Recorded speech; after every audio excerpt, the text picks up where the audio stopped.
지난번에 말씀드렸던 신의 악단이라는 영화를 좀 보셨나요? 억지로 만들어진 악단이고 선전용으로 만든 북한의 한 찬양단인데, 그 찬양단에서 목표를 이루기 위해서 믿음도 없는 장교 두 사람이 함께 참여해서 노래를 찬양을 하는 가운데, 그들도 모르는 사이에 그들의 마음에 하나님 나라로 향하는 큰 믿음의 길이 열리는 것을 볼 수가 있어요. 하나님을 믿지 않던 사람들이, 하나님을 부인하는 사람들이 하나님에 대하여 전혀 아는 바가 없는 인생들인데, 하나님을 고백하는 찬양을 부르며 진심으로 누군가에게 가짜가 아니라 진심으로 하는 것처럼 보이려고 하다 보니까 진심이 됐어요. 그래서 그 마음문에 활짝 열려서 천국을 바라보는 사람들이 돼요. 결국에는 그 일을 준비하면서 자신들의 생명까지 내어놓는 사람으로 변화가 돼요.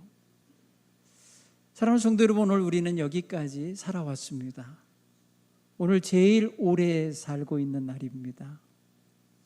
오늘 이 자리가 우리 하나님 나라로 활짝 열린 문을 갖는 날, 대로가 활짝 펼쳐지는 날이 되시길 간절히 축원합니다. 마음에 그 대로가 있는 사람 복이 있다라고 했어요. 여러분, 우리 눈앞에 어떤 대로가 활짝 열려만 있어도 굉장히 멋지잖아요. 그렇죠? 제가 미국에서 여행하던 시절에 제가 운전을 하면서 가는데요, 와, 서부의 그 사막 옆으로 펼쳐진 도로가 차 한 대도 없고, 제가 인도하고 있는 차 한 대가 그 활짝 열린 도로를 가는 거예요. 영화의 한 장면 같죠? 근데 저는 그때 두려움이 있었어요. 야, 이 가는 길 맞나? 그때 내비게이션도 없었어요. 제가 머릿속에 암기하고 있는 지도 한 장을 머릿속에 두고 가는 시간이었어요. 미국에 살지도 않는 사람이잖아요, 제가. 근데 이 길 끝에 어디가 있다, 이걸 제가 알고 가니까 아무도 없고 물어볼 사람들도 없는 그런 사막 옆의 길을 달려갈 때 마음에 약간 낯설음과 두려움이 있더라고요. 여러분, 우리 인생은 하루하루가 한 번도 안 가본 길이에요. 하루하루를 우리는 매일매일 복잡한 사회 속에 얽혀 살아서 그렇지, 우리의 시간적인 면, 우리의 모든 면을 보면 다 그게 새 길이에요. 한 번도 안 가본 길이에요. 그 길을 걸으면서 확신을 갖고, 그 길을 걸으면서 방황하지 않고, 그 길을 걸으면서도 평안할 수 있는 건 무엇입니까? 그날까지 살아온 삶의 경험과 노하우, 나름대로 어떤 계획표와 어떤 나름대로의 실력이 있어서 약간의 편안함도 있을 거예요. 그런데 궁극적으로는 우리는 아는 게 없는 새날을 가는 거예요. 그래서 우리는 겸손해야 되고, 그래서 매 순간순간 우리의 인도자이신 하나님이 필요합니다.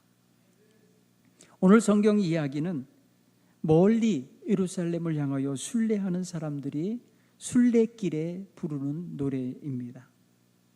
고라의 자손이 지은 시에 가락이 맞춰져서 만들어진 노래인데, 성전을 향해 나오는 사람들이 성전을 사모하며 하나님 나라를 사모하며 오는 그러한 멋진 장면이 거기 있습니다. 오늘 성경에 저는 5절 이하의 말씀이 주로 제 마음에 지금 담긴 말씀입니다. 주께 힘을 얻고 그 마음에 시온의 대로가 있는 자는 복이 있도다, 이렇게 말하는 그 구절입니다. 여러분, 우리의 마음속에는 어디론가 향하는 길이 있어요. 인생길이 있어요. 자기가 정해놓은 길이 있어요. 자기가 가고 싶은 길이 있어요. 지금 그 길로 걷고 있어요. 우리 속에도 하나님이 기뻐하시는, 하나님을 영화롭게 할 수 있는 길, 하나님을 찬양하고 예배하고 마침내 하나님을 영화롭게 할 수 있는 그 목적지가 있는가 보십시오. 오늘 우리 마음속에는 이 시온의 대로가 활짝 열려 있는 그러한 성도가 되기를 원하는 마음이 함께 있기를 간절히 바랍니다. 이스라엘 백성들은 1년에 한두 차례, 또 남성들은 의무적으로 3번 이 시온산을 향하여 오게 돼 있었어요. 이게 하나님이 정해놓으신 하나님의 법도 속에 있는 절기 행사일입니다. 전국 어디에 살든지 모든 남자는 하루 1년에 3번 하나님의 성전에 있는 시온산을 향하여 걸어와야 돼요. 동서사방에 흩어져 사는 백성들이 오게 되는 거예요. 그러나 어느 지점에 오면은 모두가 다 한 길로 가야 됩니다. 예루살렘 성은 빼곡히 성벽으로 쌓여 있고 들어갈 수 있는 출입구가 하나, 커다란 이 동쪽문이 있어요. 물론 북쪽에도 있고 서쪽에도 있지만 이 행사 때 들어가는 길은 동쪽문이에요. 그래서 시온의 산으로 모여온 사람들은 다 한 길 걷게 되는데 그 장면이 아주 장관입니다.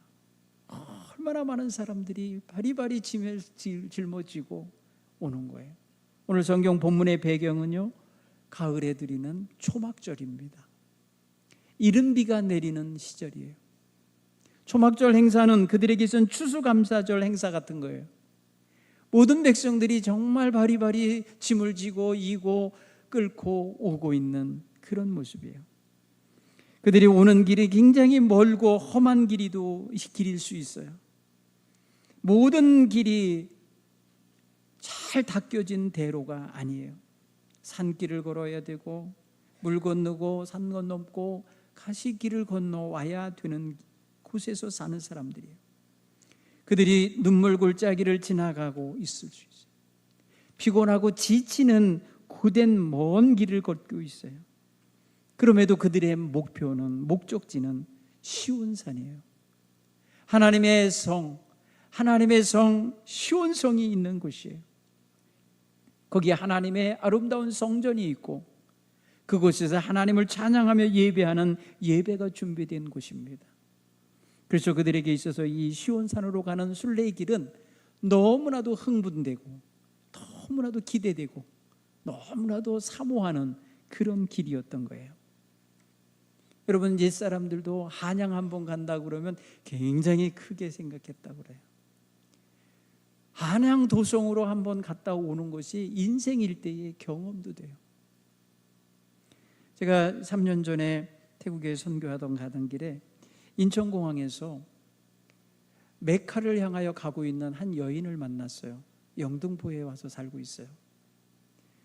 라마단이라고 하는 그들의 절기에 맞춰서 사우디아라비아 그 메카를 향하여 가는 거예요.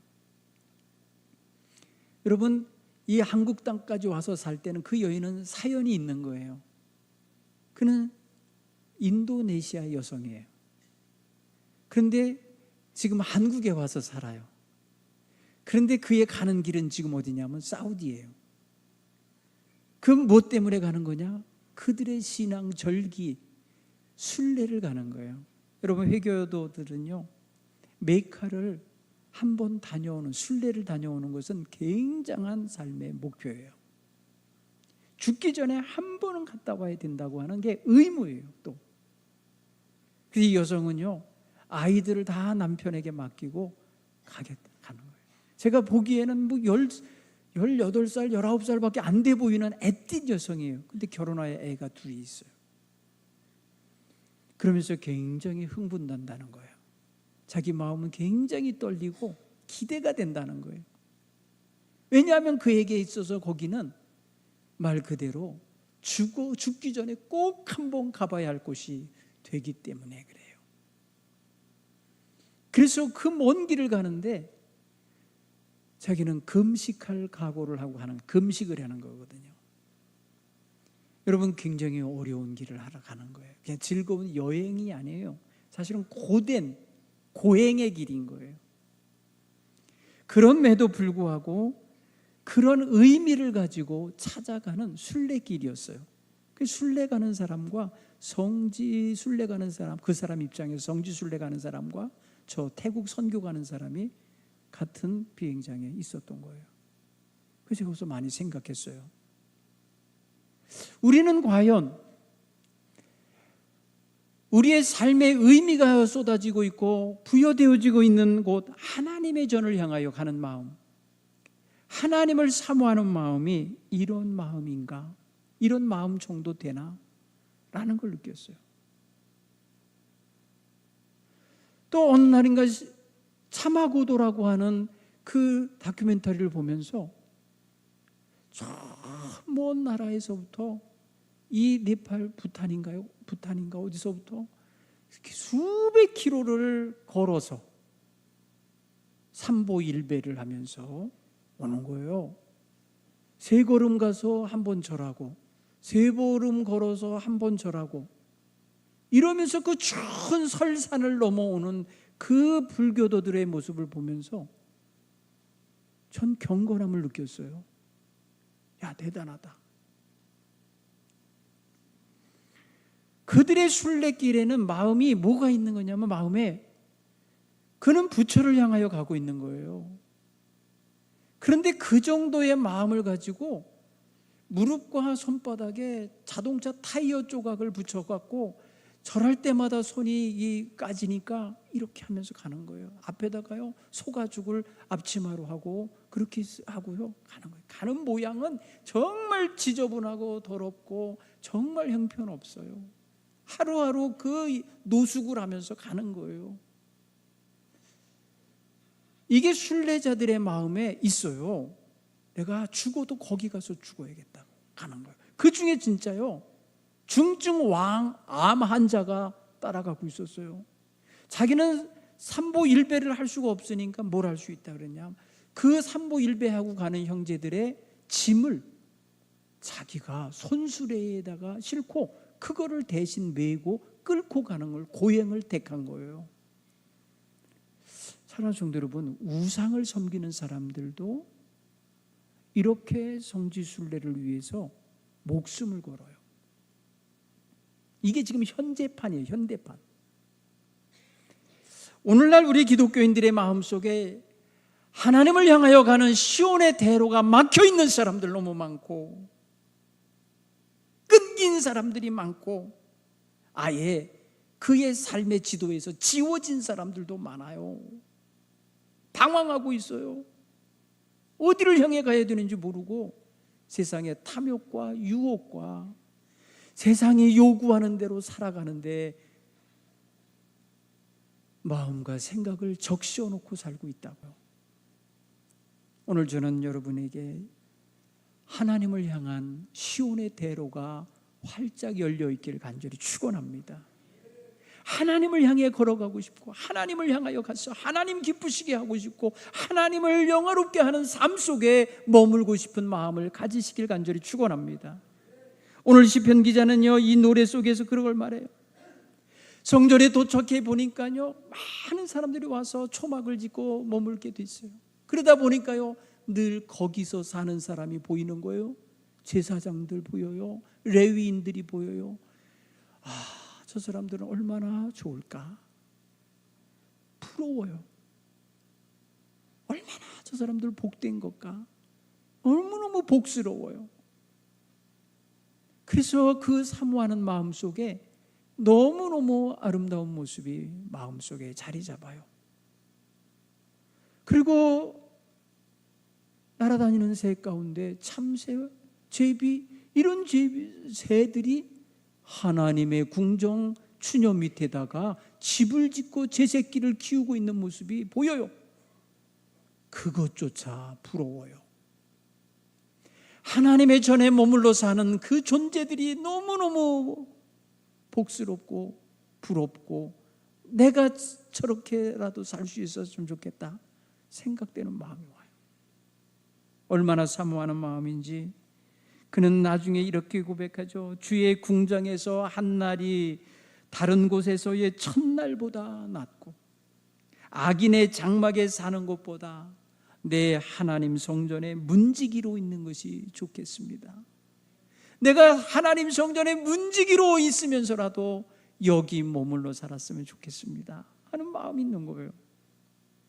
여러분, 그 성전이 어떤 의미가 있는 거예요? 그에게 정말 삶의 위안과 삶에 대한 모든 의미와 목적이 담긴 성전이었기 때문에 그렇습니다. 그는 성전에 나왔을 때, 성전을 향하여 올 때 주님께서 주시는 놀라운 힘을 얻었어요. 오늘 성경 본문의 말씀은 7절에 그들은 힘을 얻고 더 얻어 시온에서 하나님 앞에 각기 나타나리이다. 모든 사람들이 시온산을 향하여 올 때 사실은 여행의 끝바지로 갈 때마다 우리는 어떻게 지치게 돼 있거든요. 힘이 빠지게 돼 있거든요. 그래 놀랍게 여기 역설적인 표현을 써요. 그들은 힘을 얻고 더 얻는다는 거예요. 여러분, 우리 주님 전에 나와 예배할 때마다 힘을 얻고 더 얻어가시길 간절히 축원합니다. 지쳤던 인생들, 방황하던 인생들, 뭐가 뭔지 분별할 수 없었던 인생들이 눈이 활짝 열리고 새 힘이 얻어지는 그런 시간들이 되기를 간절히 축원합니다. 이게 신앙생활이에요. 우리의 신앙생활 하루하루는 마치 순례자들이 순례길을 걸어가는 것 같은 그런 길이라는 것을 우리가 명심해야 됩니다.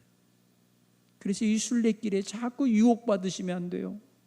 유혹에 빠져서 넘어지고 유혹에 걸려 넘어지고 곁길 가는 일이 없게 우리의 신앙생활을 늘 점검하고 관리하셔야 할 줄 믿습니다. 그거의 첫 번째로 우리가 가져야 할 게 마음에 내가 지금 시온의 대로가 있나, 내 안에 하나님을 향하여 가는 지도가 있나, 길이 있나, 이거를 먼저 점검하시기 바라요. 하나님을 잃어버리고 사는 인생, 하나님을 망각하고 사는 인생, 하나님에 대하여 의식조차 하지 않고 사는 인생은 이미 버려진 인생과 다를 바 없어요. 하나님 앞에 떨어져 사는 거예요. 여러분, 자식들이 객지에 나가 있어도 늘 틈만 나면 엄마 아버지 생각하거든요. 늙고 병든 엄마 아버지 생각하게 돼 있어요. 특별히 효자 효녀가 아니어도 그 마음속에 부모님이 있는 고향, 부모님이 있는 집, 그것이 늘 있어요. 사랑하는 성도 여러분, 우리의 마음속에는 하나님이 계셔야 돼요. 하나님의 임금으로, 왕으로, 우리의 하나님으로 좌정하시는 그런 역사가 있기를 간절히 축원합니다. 그래서 하나님 계신 곳, 하나님의 임재와 영광이 머무는 곳, 하나님의 성전을 향하여 나아가는 이스라엘 백성들이 가졌던 그런 흥분된 마음, 그런 기쁜 마음, 그런 즐거운 마음이 우리가 주님 전을 찾아 나올 때마다 함께 느껴질 수 있게 되기를 간절히 축원합니다. 도살장에 끌려가는 소처럼 끌려오시면 안 돼요. 예배당에 나오는 걸 그렇게 힘들게 여기시면 안 돼요. 우리 모두 하나님 앞에 나올 때에 행복한 모습으로 나올 수 있길 바랍니다. 기대와 하나님께서 주실 축복과 은혜를 사모하는 마음이 있기를 바랍니다. 저는 이 84편에서 말하고 있는 이 노랫말 속에 담겨있는 이스라엘 백성의 심정을 생각하면 얼마나 하나님을 사모하고 있는지, 얼마나 하나님의 집을 보기를 원하는지를 느낄 수가 있어요. 오늘 성경 2절에 그래요. 내 영혼이 여호와의 궁정을 사모하여 쇠약함이니이다. 여러분, 여기서 사모한다는 말 알죠? 간절히 사모하는 거, 바라는 거예요. 사랑하는 마음으로 보기 원하는 사모함이 있죠. 쇠약함이라는 게 뭐예요? 여러분, 번아웃과는 달라요. 완전히 탈진하는 거가 다르고, 쇠약한다는 게 뭐예요? 자기의 모든 에너지를 거기에 갈아 쓰고 있다는 소리예요. 온 마음과 온 정성과 온 힘을 그 귀한 하나님의 성을 바라보기 원하고 거기에 도착하기 원하는 마음으로 가라. 여러분, 그래서 힘들고 지쳐서 도중에 나 못 가겠어요, 아버지 혼자 다녀오세요, 저 여기서 기다릴게요, 이러면서 지쳐있는 아들이 있을 수 있어요. 아들아, 나는 더 이상 못 가겠다, 네가 혼자 갔다 오너라 하고 또 아들만 보낼 수도 있어요. 그런데 지쳐있는 그 모습, 다 갈고 갈아내면서 마침내 털고 일어나서 하나님의 전에 왔던 사람이 부르는 노래예요. 이게 오늘 저와 여러분은 정말 하나님의 전 찾아오는 길을 사모하고 또 사모하여 정말 주님 전을 찾아나갈 날을 생각하며 손꼽아 기다리는 것 같은 그런 심정을 여러분도 갖게 되기를 바랍니다. 여러분, 본래 이 시온성은요 이방 도시였어요. 거기는 여부수 족속이 살던 곳입니다. 처음부터 거룩한 곳이 된 게 아니에요. 가나안 토착민이었던 여부수 족속의 요새였습니다. 난공불락의 군사 요충지였습니다. 그리고 그 백성의 정치 중심지였어요. 그런데 이곳이 거룩한 성 시온성이 되게 된 것은 다윗이 그 성을 점령한 다음부터입니다. 이스라엘의 2대 왕 다윗이, 사울은 당시에 왕궁이 없이 자기 집에서 백성들을 다스렸어요. 그런데 다윗은 그 어떤 족속도 어떤 지파도 정복하지 못한 땅, 아직까지도 다윗 시대까지도 가나안 족속 여부수 족속이 살고 있었던 그 성을 점령하여서 그 성을 왕도로 삼았습니다. 거기에 다윗성이라는 이름이 붙여지게 됐어요. 그 성 근처에 예루살렘 성이 나중에 솔로몬 당시에 세워지게 되는 거예요. 성전이 결국은 다윗성이라 처음에 불려지게 돼요. 이때의 시온은 왕권의 중심지였습니다. 이스라엘의 남북을 통합하는 통합의 상징소였습니다. 어느 지파에도 소속되어 있지 않고 독립된 성이었어요. 당시에 사울 임금이 다스리던 12지파는 베냐민 지파를 중심으로 해서 왕족이 형성되어 있었어요. 그리고 사울 왕을 따르고 추종했던 백성들이 나머지 유다 지파 외에 다른 지파들이 다 그 지파들에 속해 있었어요. 그러니까 이제 2대 왕 다윗이 임금이 됐을 때 이 사람은 왕자도 아니고 뭐 정통성을 가지고 있는 사람이 아닌데 과연 어디에 자기의 왕도를 세우느냐 굉장히 중요한 거예요. 그는 유다 왕족에 의해 유다족에 의하여 왕이 된 사람이었어요. 처음에. 그러니까 유다의 지파의 어느 땅에다가 수도를 정하면 유다 중심의 왕이 될까 봐 그는 그거 경계했어요. 그래서 나머지 다른 지파들도 경계의 눈으로 보고 있기 때문에 전혀 누구의 땅도 아닌 곳을 점령해서 그 땅에다 왕도를 세운 것입니다.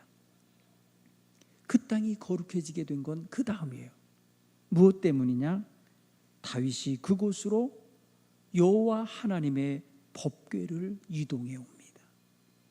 여호와 하나님의 법궤, 하나님의 임재를 상징하는 법궤가 다윗성으로 이사를 옵니다.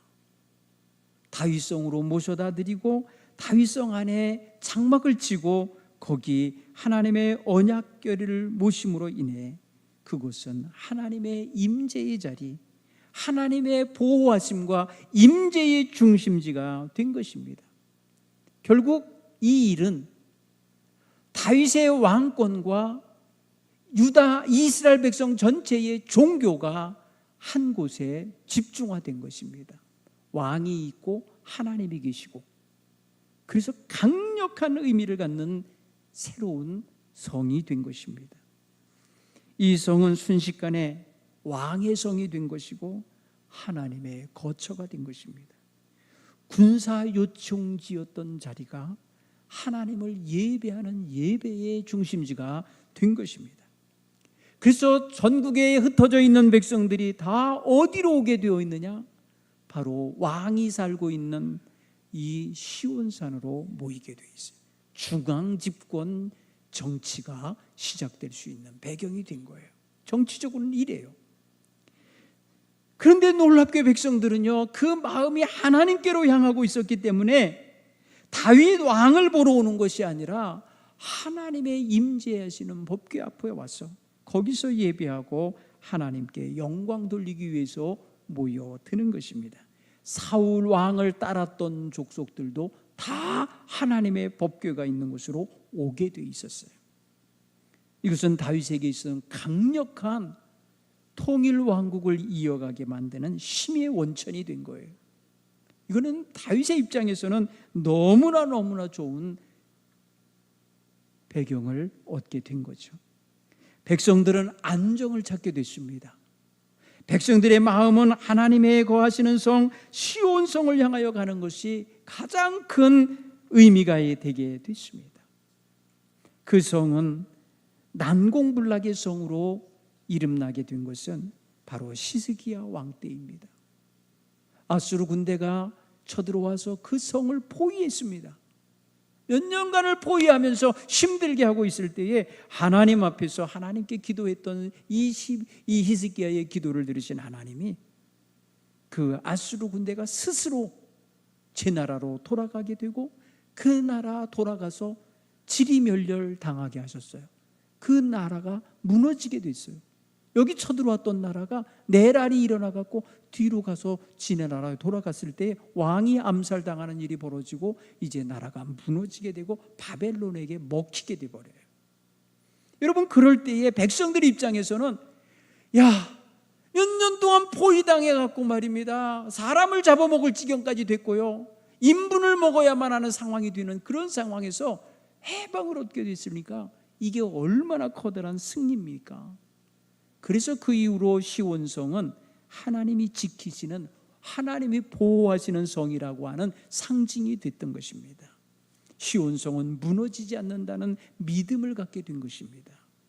그래서 그 시온성을 향하여 순례하러 오는 백성들의 마음에는 든든한 하나님의 보호와 인도와 축복하심 속으로 들어가는 기쁨이 있었던 거예요.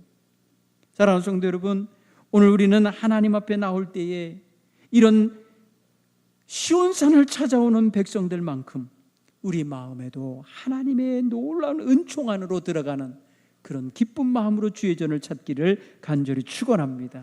하나님을 향하여 가는 마음, 이게 일평생 유지되어야 합니다. 어느 날 우리는 다 하나님께로 나아가게 될 거예요. 이 시온산, 우리의 영적인 시온산, 하늘나라를 향하여 가게 될 줄 믿습니다.